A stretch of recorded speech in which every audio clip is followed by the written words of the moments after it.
जब एनआरआई अपना property India में सेल करता है तो सबसे बड़ा गलती उससे टीडीएस से रिलेटेड प्रोविजन में हो जाती है और ये गलती उसको डील क्लोज होने के बाद पता चलती है। Under income tax act 2025 non resident को की गई पेमेंट में बायर की रिस्पॉन्सिबिलिटी होती है टीडीएस डिडक्ट करने का। यहाँ पे बायर गलती क्या करता है कि 1% का रेट लगा देता है और टीडीएस डिडक्ट करके डिपॉजिट कर देता है, लेकिन जो एनआरआई से रिलेटेड टैक्सेशन का रूल है उसमें उसको 20% का टीडीएस रेट लगाना होता है, प्लस सरचार्ज और सेस भी लगाना होता है इफ एप्लीकेबल है तो, और उसको गवर्नमेंट के अकाउंट में डिपॉजिट करना होता है। लेकिन बायर नॉर्मली 1% का जो नॉर्मल रेसिडेंट के ऊपर जो रूल अप्लाई होता है उसको अप्लाई करके 1% डिपॉजिट कर देता है, जो सबसे बड़ी गलती होती है। Notification number 22/2026 basically income tax rule 2026 जो रिसेंटली 2 दिन पहले आया है, इसमें रिपोर्टिंग मैकेनिज्म को इंटीग्रेटेड कर दिया है। अब जो प्रॉपर्टी सेल से रिलेटेड डेटा है वो रजिस्ट्रार के ऑफिस से सीधा आएगा। टीडीएस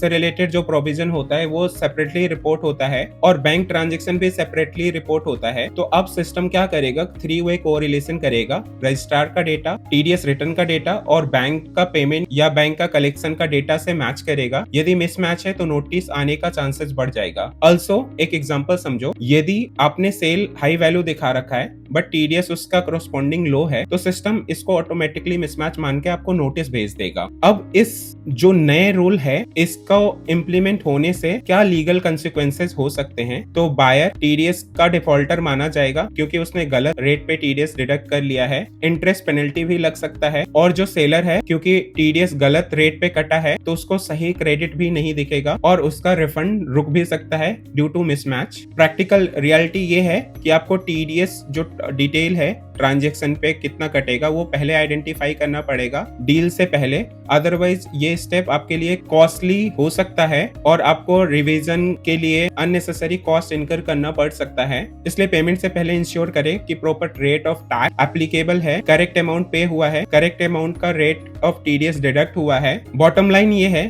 कि एनआरआई से रिलेटेड जो प्रॉपर्टी पेमेंट से रिलेटेड रूल्स रेगुलेशन है थोड़ा सा ईज हुआ है, बट सेम टाइम कंप्लायंसेस और जो कंट्रोल मैकेनिज्म है वो थोड़ा सा स्ट्रेंथन हुए हैं। तो इसलिए बायर और सेलर दोनों की रिस्पॉन्सिबिलिटी है टू मेक श्योर कि they are following income tax का नया रूल्स और गाइडलाइंस।